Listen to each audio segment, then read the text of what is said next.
it's better if individuals have a more expansive version of masculinity or femininity that they can adopt into. So I don't think the man, wait a second, I don't think the man always has to be the provider, and I don't think that the woman always has to be the stay-at-home Yeah, those aren't masculine or feminine traits. Well, that's largely things we ascribe to masculinity. Oh, is it? What is masculinity first? Well, it's hard to say exactly what it is. I mean, well, what do you consider it to be? I think it is considered a lot of traits such as, I don't know, courage, confidence, assertiveness. I don't think they're real. I don't think they're actually real categories. Do you think that if a man is sick and he's in the hospital, right, because he has cancer, that other men consider him to be less of a man because his wife's providing? No, but of course wait a second, not. But it's not. Of course not. It's not based exactly Wouldn't she on be that. considered more feminine, in fact, by the fact that she's taking care of him while he's so sick, she's doing her wifely duty?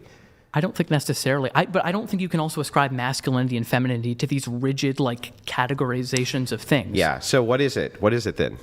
What is masculinity? What is it? I don't think there is a comprehensive thing. I actually agree. I don't think that masculinity and femininity are good categories to go off of because it reinforces already gendered norms there. So I'm not really positioned. Well, let me give you a counter then. Okay. The reason that we utilize masculinity and the reason that we utilize femininity is because we're ascribing virtues to men and women, and they're shared virtues. So you would agree with me that courage is a shared virtue between men and women? Yes, but hang on. Okay. You would agree with me that temperance, shared virtue. You would agree with me that, generosity, Correct. Perhaps shared virtue, things like this, right? And they aren't exercised differently. What's that? And I don't think they're exercised differently. I'm not even saying that. Okay. So Fine. let's start with shared virtues. So you agree that they're shared, right? Yeah. But here's the problem, Okay. and here's where we get masculinity from. If it is the case that one sex does or does not apply one of these virtues, the social cohesiveness and the destruction to society drastically increases in comparison to the other sex. Meaning, let's take courage, for instance. Okay?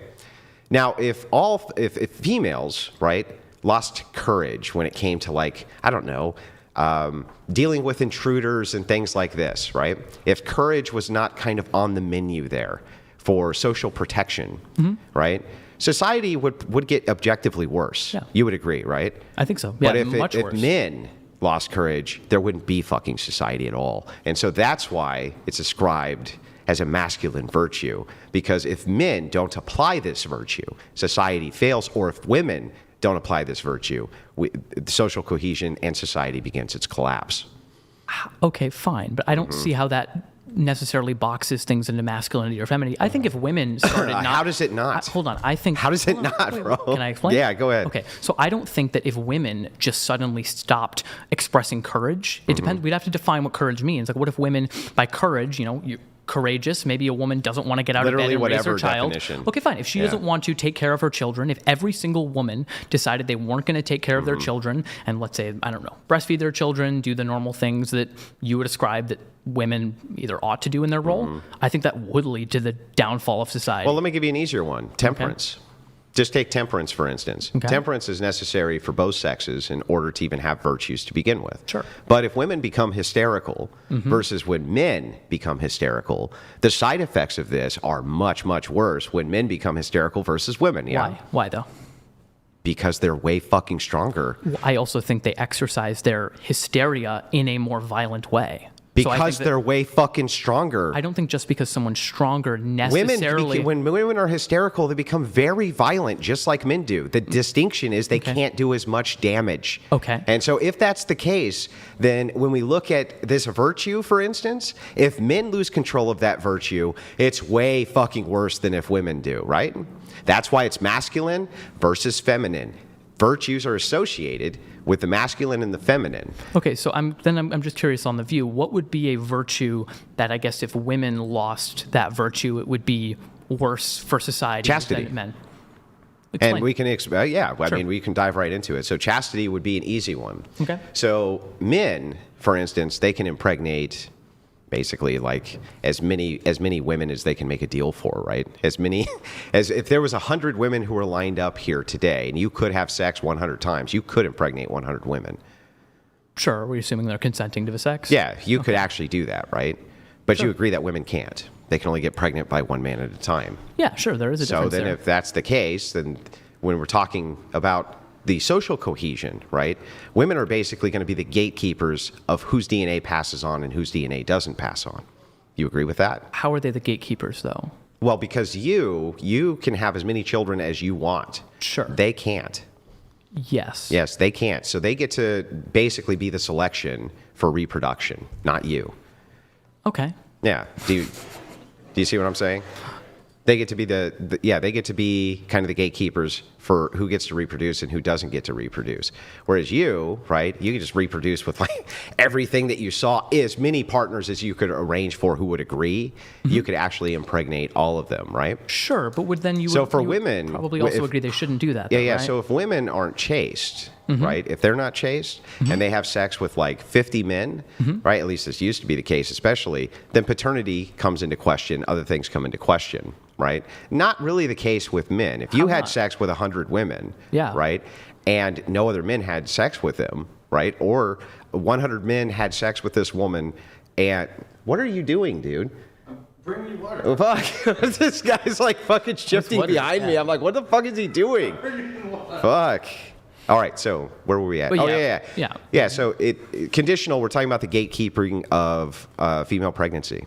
Okay, I just don't see how it's different in terms of like men would have questionable about paternity if they have sex. How would they have questions about with 100 paternity? women? Wait, are you assuming that only one man is having sex with these 100 women, or all of men are having sex with 100 women? Yeah. So if it is the case that a woman has sex with 20 different men, right? It is the case that paternity is going to be in question, right? Sure. That is indeed the case.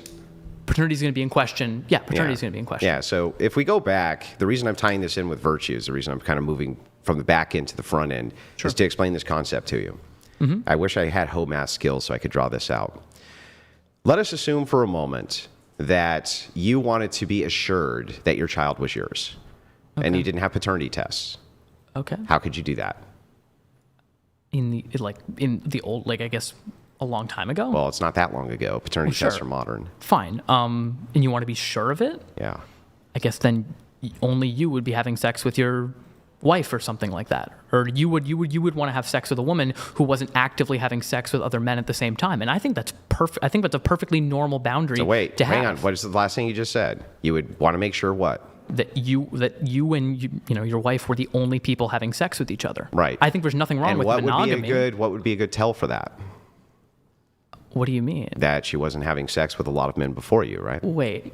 No, I don't necessarily think that's the case. You don't think so? No, I don't think so. I think people can engage in a lot of sexual activity because they're enjoying that, and they enter a monogamous relationship and decide that that's what's best for them, and that's what they want. Well, I don't think that just because she chooses to have a lot of sex outside of a relationship means that she should automatically be distrusted within a monogamous relationship. So let's just make sure we got this right. Is it same for men, though? We're going to set this. No, it's not. Well, but I'll wait, get into that okay. next. If a man has sex with a bunch of people, and he gets into a relationship, I'm going to explain should he be distrusted? I'm going to explain it. Okay. But let's move into this because we're talking about the social destruction aspect. So let's start with this. You think that it is the case that if a woman has a promiscuous past, right, that should essentially not in any way men should show no distrust towards that woman for the purposes of having a family with her. Hold on. Was she in relationships with people, and was she lying to them, and was she cheating on them? She was just having a lot of promiscuous sex with many, many men. Then that's fine. Well, I guess we're assuming also like no STDs, no stuff like that. Sure, we just bake it in. Okay, fine. Then yeah, no, I don't. There shouldn't be any trust distinction at all? No. I mean, you have conversations with this person. Be like, yeah, no, I had that past. I enjoyed that part of my life, but I want to settle down now. And would you say that those women would probably be on par with trust of like virgin women when it came to that? Right. It follows, right? Sure. Except it doesn't because you didn't think about it, and here's why. Okay. There's if I were to ask you about comparisons, right? Comparatively, if a woman only has sex with one partner, can she compare any other partners to that man she's had sex with?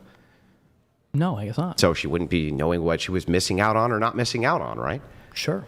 Yeah. So then if that's the case, if a virgin got married, right, she would have no other men to make comparisons against for any potentiality she might be missing out on, correct? Hold on. Yes, but then you're claiming that you should marry virgin women because there might not be another guy, or they're not going to have a reference for another guy who's better at having sex than you are, or better at whatever the traits are. So the more that human beings experience partners, how's that weird? It just blows your position. No, it doesn't blow my position. You said there's no distinct thing that we could ever point to, right? And this is because when I asked you, hey, do you think that it's the case that if you have a virgin woman, right, versus a very promiscuous woman, they're equally as trustworthy? You said yes. However, you instantly blow your own position out the second you say that there is a comparative analysis which people are going to be making that would erode the trust immediately. Wait a second. So just so I can understand your position, I want to just restate what you're saying back to you.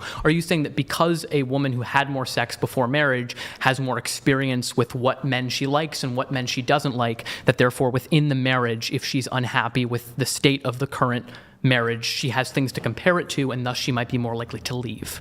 Is that what you're saying? Well, not just that, right?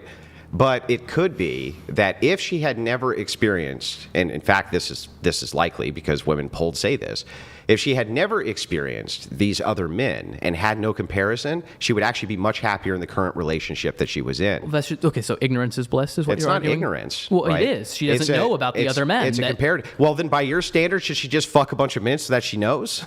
No, not necessarily. Wait. Which thing is more preferable for society then? Wait, but you're making a false dichotomy. What's the dichotomy? You're making a false dichotomy. I can't wait. You are. You're saying that there's on one side that women do not have sex or before marriage whatsoever at all, and the other one is women just fuck people all the time, no matter what. No, just promiscuity. I'm just asking. It would logically follow that if women had fucked two men, she now has a comparison. Yeah. Okay, so then I think it's a we good would thing. just say that every single time there's an additional. Well, okay, then if you think it's a good thing, then you have to be better. Then wait a second. Then if you have think to be better than the other guys. No, let's back up. Then you think it's a good thing. You just said, I think that's a good thing. So that means if that's a good thing, why shouldn't they fuck a lot of men so that they have the largest comparison sample size possible? I think it depends on the individual woman and what she wants. Some people don't want to have that much sex. Some people just don't. That doesn't answer my question. Wait. If you think it's good that she had sex with one more person, right? Because now she has a comparative sample size. Why shouldn't she have sex with hundreds of different people to make sure she has the best comparative sample size? To absurdity. Oh, bro, I'm sorry. I'm sorry that it's upsetting to you. But it's not upsetting. Hold on. Do you think that eating broccoli is good? Mm-hmm. Do you think that we should just eat as much broccoli as fucking possible all the time? But do I? Did you think just eat an insane amount? No. So there can be a good thing, and that thing can be good up to a threshold. Yeah, the thing is, though, is that if I were to say, right, eating lots of broccoli is good, so I have a comparison against other vegetables or something like this, right? And you rightly asked me then, well, shouldn't we eat like a ton of broccoli then so we have the highest comparison? We can also make that and say, well, but we cut it off at this before it gets to the point of like you're going to throw up or something like this, right? That's fair, but that would still equal a lot more men, right? Sure. Yeah. So then you think, honestly, that women probably ought to fuck a lot of men. Not ought. No. Because I also think it's... Then wouldn't they be missing out, bro? No, I don't think they're missing out. How do they really know what their preferences are, though, bro? Because because there are different women who want different things. You're ascribing a monolith. Some women might want to be virgins until marriage because they value sex in a significant way that other women don't. Yeah, but how do they really know unless they're having sex with multiple men? You don't necessarily have to have sex with multiple men if you don't want that comparison. Okay. You don't have to... Just because a comparison might be helpful in certain instances doesn't mean that the negatives for that individual person might outweigh the positive benefits that they're having. Perfect. So then is it the case then, right, that if we're just looking at the cost-benefit analysis of comparison for outcome, if we are to have the best outcomes with women who've only had one sexual partner, because there's no comparative analysis... Best outcomes? Can you just... Yeah. This means they stay in their marriages longer and report happiness levels that are higher. Which all virgins do, almost universally. Okay. What did I say? Overwhelming majority. Overwhelming majority do. Okay. Same thing. And the reason I say universal is because it doesn't matter the nation. It doesn't matter the nation, at least in the Western nation, doesn't matter the nation when it comes to dissatisfaction. Now, you can look at some nations, perhaps in the Middle East, where they measure dissatisfaction, but you can't tell if it's because they're virgins or because they live in the Middle East, right? Like, you can't tell. But in Western nations, you can tell. And here's how we know. We can do an analysis from the religious, right? The more religious they are, the less promiscuous they often are, and the more often they get married virgins, right? And here's what ends up happening. The non-religious, the secular women get married virgins, and the religious women to get married virgins both report a much higher sexual satisfaction rate, much higher attraction rate, right? And they have much less in the way of the marriage splitting up because they make no comparative analysis. I think making a weird comparative analysis is kind of strange because what it feels like you're saying, and correct me if I'm wrong, is I don't want my wife to have had sex with other men because I don't want her to compare the sex we're having to other men, which might make me feel insecure and make me feel that my sex is not as good. Let me ask you, is that, do you honestly believe that that's a less tenable position than yours, which is I want my wife to have had sex with multiple men to compare other men to me? Hold on. It is. Oh, no. I'm just saying. No, Andrew. That is what you're saying, bro. No, it's not. Well, then why would you be against it? Wait, I'm not, because women aren't a monolith, Andrew, and women don't all want the same thing. So what? That's not what we're talking about. Wait, did I say women were a monolith or they all want the same thing? Or did I say that if you make a comparative analysis for outcome, that the outcomes tend to be a lot better for the virgin women because they don't make the comparative analysis? I think it is strange to say people ought to have less experience so they don't know what they're missing out on. I think so they don't know what they're missing out on. So then you're right. They don't know what so then you want your woman to have previously been fucked a bunch. So you wouldn't want her to be with you only because she didn't know what she was missing out on. Yeah. Right? So okay. Wait a second, All right, Andrew. Wait a second. Let me respond to this, Andrew. Okay, let me respond to this. Bro. It actually doesn't matter to me necessarily if she had sex before. That's not what I asked you. I said, do you want your woman to have been previously fucked by other men so she doesn't know what she's missing out on? And you said, yeah. Sure. So here's the thing. And here's why I did this to you. It's just not that important to me. Here's why I did this to you. It's just not that important to me, because you're a clip chimp, like what's your channel, and you're a clip chimp, right? You ain't never living that clip down. I don't never living that clip down. I don't think there is a universal here. I don't think, for example, let me say this. Universal? Hold on. I asked you. Wait. I guess you would be holding all else equal, right? Are you holding all else equal? So someone who had a lot of sexual experiences don't run away for someone from who it. never. No, I am, because I think this is irrelevant. I think this is a relevant distinction, Andrew. If there is someone who had a lot of sex and they are identical in every other character trait and quality, and someone who didn't, that woman is probably going to know what she wants sexually, and that's great. Okay. Because then she knows what she likes, and that's good. And you would prefer that kind of woman? Yeah. Okay. I would. Okay. Fair enough. So when it comes to promiscuity in society then, right, women who have a lot of sex, they have a lot more experiences to really know what they want.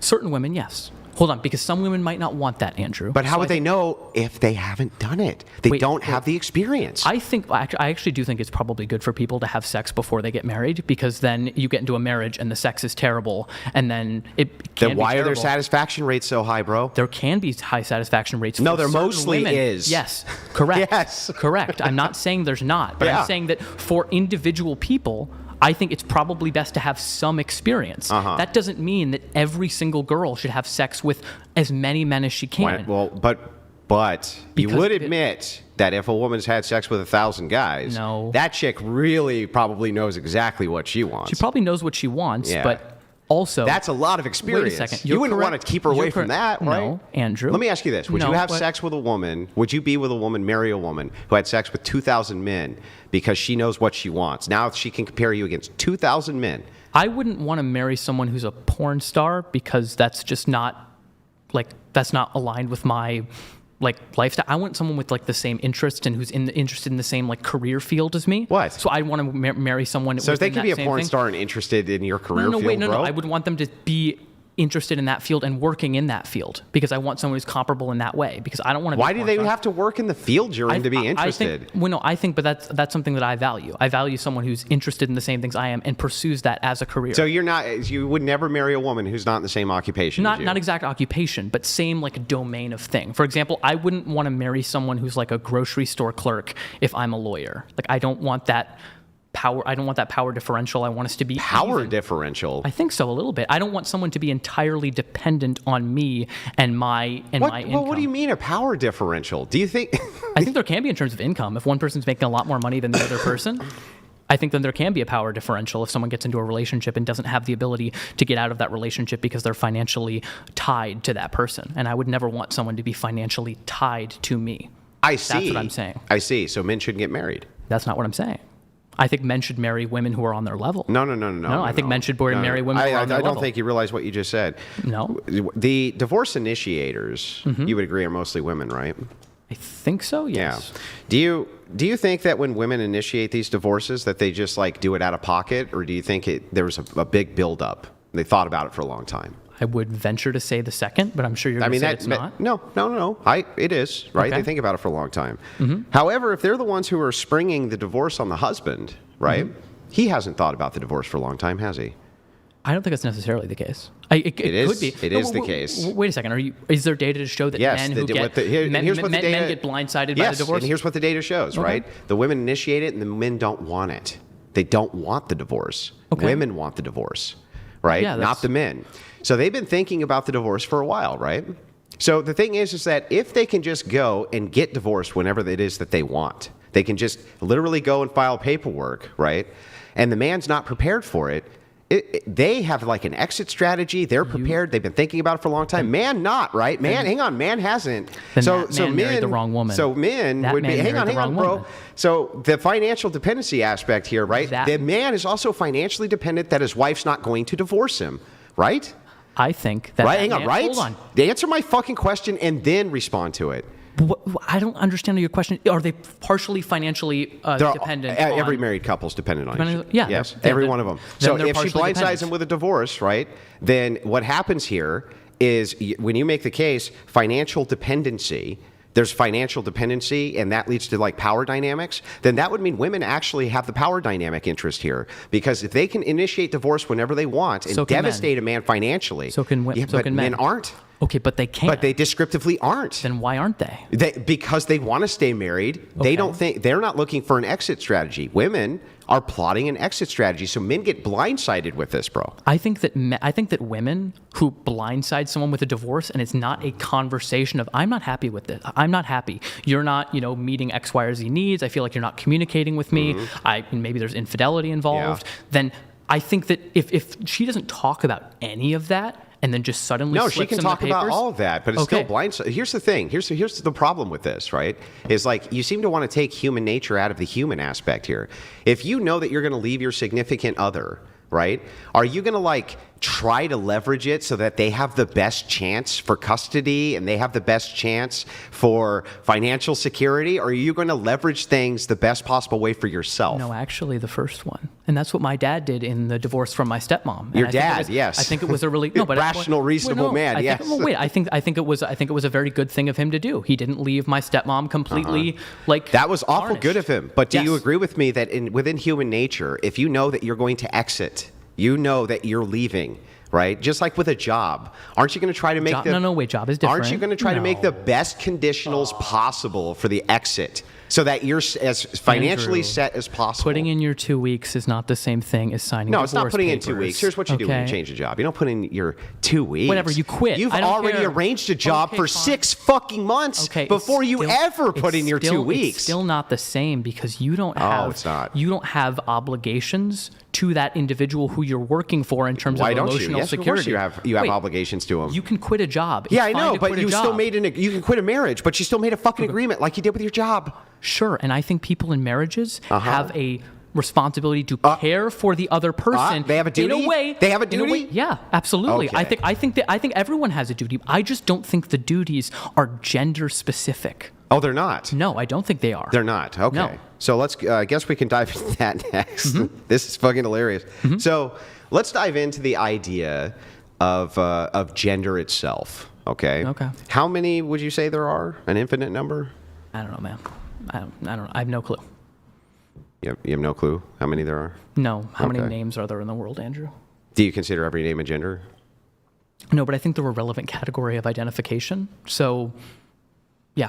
Well, okay. They're the same relevant category of identification. Do you understand like a label a label versus a descriptor? Sure, but I think Okay, I think there's a lot of overlap between the two. No, there's not really a lot of overlap between the there two. is. An empty label is, my name is Andrew. Do you agree with me? My name is Andrew? Sure. Okay. Do you agree with me that there could be many Andrews sitting at the table with me right now? Sure. So Andrew doesn't describe anything about me. It's a label, right? There are certain connotations with it. For What? example, I would assume that you're a man. I would assume that that's largely an American Andrew name, doesn't determine that. but it's associated with No, it. it's not even associated with it. So let's take are you something saying like there's not more? Andy. Take something like Andy then. Yeah, then we wouldn't know. Okay, so it's just an empty label, right? Empty is weird. Yeah, okay. Yeah, it's just an empty label. Mm-hmm. So, but if I were to say man or male, that is a descriptor which is trying to point at something specific. It's not an Sure. empty label, yeah? Yeah, So what is a man and what is a woman? Start with what a woman is. sure. So I think largely, and I claim this was my debate with Jim Bob, and I'll claim it with you. I'm not super well versed in like gender ideology or things of that nature. So I don't have comprehensive definitions or sets of necessary and sufficient conditions that must be met in order for someone to be in one category. So if we're talking about, for example, woman and man, there are biological definitions of this thing. If you look in the dictionary, this is the reason why there's multiple definitions. So what's for a woman, words. dude? Okay, so I think a biological definition could be something like an adult human female. Okay. But I do think can be social definitions of woman, of someone who has a desire to be in accordance with a particular set of social and cultural norms that are typically associated with the female sex. Okay, so if a person did not have those norms but identified themselves as a woman, would you call them that? So what did I just say Answer before? my question. No, but what did I say You- before? you You're said- asking a question that shows that you didn't listen to what I Yeah, said before. okay. In fact, I'll steelman it just to Okay. make sure that I No. got it correct. You think that there are scientific definitions which we can associate to male and female. You gave Correct. an example. The example for female was adult human, or I'm sorry, for woman, adult human female from the scientific end. You agree with that portion so far? Yeah, but that's, okay. you then- did miss something hang at the on. beginning. but Then when okay. we go into gender, you say what gender is it's a series of traits and cultural and social, like social norms in which we would attribute to somebody, which would then make them either woman or man. So first, you missed the first part that I said, Okay. which I said that I don't think there is a comprehensive set of necessary and sufficient conditions that can be given for man or woman. There's going to be things that lie outside of there, and it's really Actually, hard that's to perfect. define. Can we stop Really that? hard to Can we define. stop right there? Okay. Since you're confused as to how many necessary conditions there would be, then it would be just a descriptor or a self ID, right? No, not necessarily. Then what else would it be? I think. I'm not sure. I think. You're not sure? No, but Andrew, You're not sure, bro? What else would it be besides a self ID then? Self ID. Other people recognizing it. If people don't But other recognize people you, are it's recognizing fine. it based on the scientific definition. Some people aren't. They Some conflate people, it with the scientific some definition. people are also with social, though. Yeah, Some people but definitely but do. Do you would know call a someone's person- chromosomes Great. when they walk down the Would you street? call Brian, if Brian looked exactly like he looks right this second, but said that he's a woman, right? Yeah, you wanted to use she/her pronouns? I don't really give a shit. Yeah, you would agree that he is then. Yeah. Right?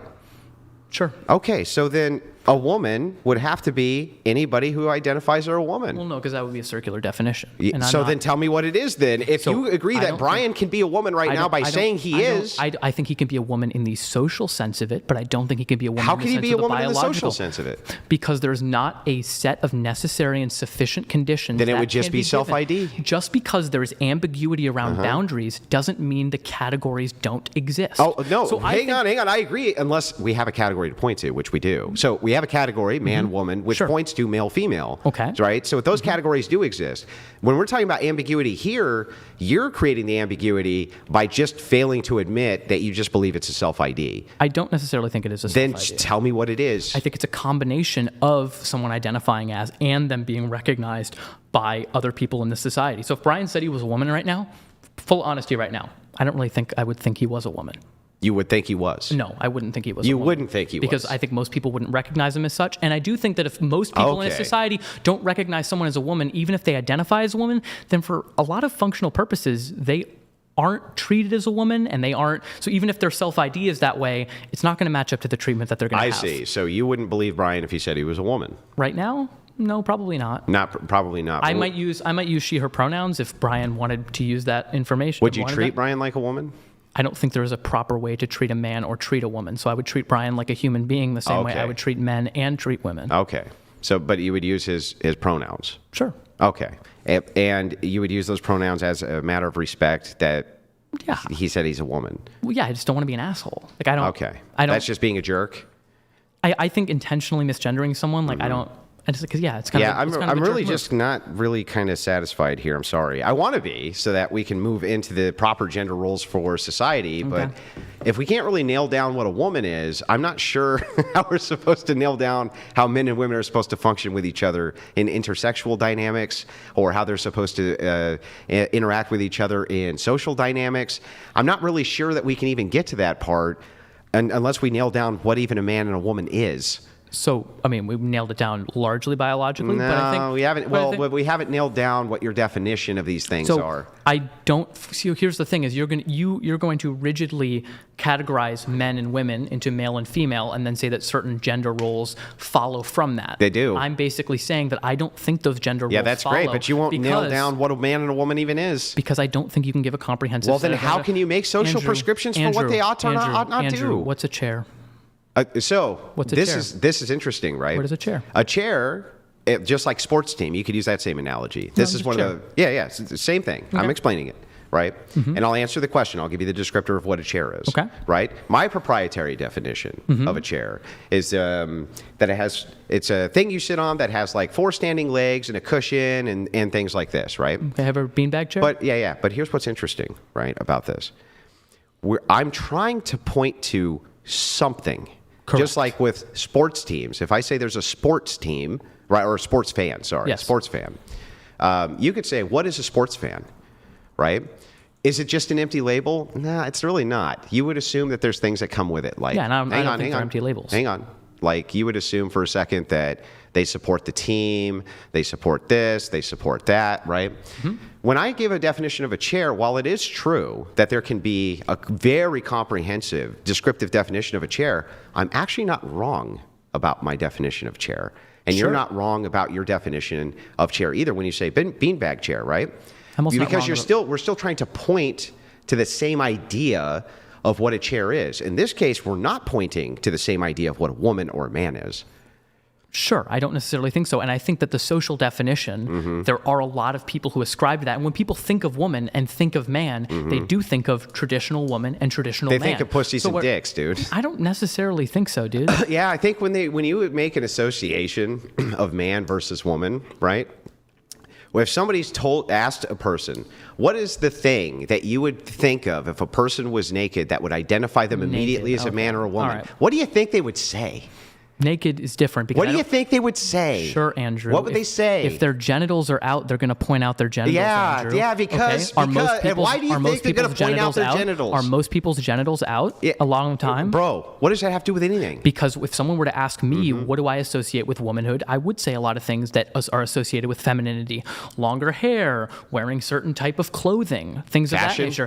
Fashion? To me, that's... Fashion? Wait, longer hair? Hold on. In a sense, I'm not saying that that's a comprehensive definition of woman. Well, it doesn't even point to the same thing. I'm saying for me, those are things that I value and find attractive in women. Okay. When I'm saying woman or man, I'm giving a descriptor which is trying to point to something. Yes. Right? Point to it. You're trying to say that there's 2 categories. That man and woman is not just a biological categorization, but there's a social categorization. And they do adhere to largely their social roles. But when you say that it's not a comprehensive social categorization, right? What else could it be besides self-ID? What else could it be? I don't think it has to be one or the other, Andrew. There's ambiguity in definitions. Like, if someone says I'm a woman and like if people say they're not, like what? Well, first of all, there's not ambiguity in all definitions. Then we're butting heads. But secondly, definitions also operate. They have defining ends. They have defining ends. What is the defining end? What are the things which are the undercurrent of the definition that they're pointing to? They're saying like a chair, right? You might have like little things under the definition of a chair that point to things you sit on, right? Things that you relax on, things like this. Yes. That's what's doing all the heavy lifting for the word. Yes. What's doing all the heavy lifting for the word man and woman? What is it? I think it can be and is social roles. No, People it's do- sex. I think- It's 100% sex doing the heavy lifting for man and woman, dude. Give me a Okay. break. I don't necessarily Okay, think they so. demonstrated all of the definitions, all of the things which support the definitions of man and woman, all of them are pointing to sex. Literally all of them. Okay. Like basically every one of them. Sure. If you think reproduction, right? If What- you what even point woman, follows even from with this? when it comes to woman, right? Okay. Adult human female. If you look up the definition of female, especially human female, it says like one. A member of the human race which is associated with reproduction, right? Okay. It's literally utilizing the reproductive categorization of genitalia, right? Well, there's genitalia. I mean, there's a difference between It's the reproductive. genitalia. Oh, how do they get difference- pregnant, bro? Difference between the reproductive system Yeah, how do they and get genitalia. how do they get pregnant? I'm not saying it doesn't involve genitalia. Of course it does. If So someone- if all someone- of it is being held up by sex. All of it, dude. Okay. If someone doesn't Okay. have the internal reproductive organs but has a vagina, do you think they're a woman? Of course. And I can They even are? dive into that too. So the monolithic argument for gender is my favorite one. I wouldn't say that a man who was castrated, right, through no fault of his own, he was in a terrific accident and the genitals were ripped off. Of course, he's still a man, but here's why. Because people only develop around two pathways. That's it. There's no third sex. There's never going to be a third sex. Nobody alive has ever been able to impregnate themselves, not even chimeras. Sure. Because of that, there's only two reproductive pathways available, period. You're still a woman. Even if you don't have a uterus, your reproductive pathway was still developed to that of a woman, to that of a female. But it didn't develop. It did develop. Well, a lot of these people who have this condition, complete androgen insensitivity syndrome, are those who have XY chromosomes and develop along a male pathway. No, but they it goes developed wrong. that. Even if you have XXY, right? Or there are actually men who just have XX, but their reproductive pathway can only be one of two. They can Okay. only develop along two reproductive pathways, period, Okay. regardless of chromosomes. And that's every human being who exists, even ones who have the nature of their the nature of them is ambiguous, right? The ambiguity around genitalia and things like this are ambiguous. They still can only go down one phenotypical pathway, period. Okay. And genotypical. Sure. So if sex is doing all of the heavy lifting, I think that it is fine for us to point at man and woman and say a man, right, is someone who developed along the reproductive pathway for the production of small gametes and woman for ova. Sure. Doesn't Biological require they definition. have a uterus. Yeah, They still yeah. develop down that pathway, Sure, right? and yeah, that absolutely is a biological definition. But Okay. we use those words in other ways, right? No, we don't. We don't. When we say No. when we say, well, then how come we can say a woman is manly and the sentence makes sense? Because we're Because not we're saying pointing to masculine or feminine agreed. virtues. Agreed. Virtues. But we use those terms to refer to social phenomena, right? Well, no, Manly- not manly and always. womanly. Actually, most of the time, right, when you're doing that, there is times when this is done.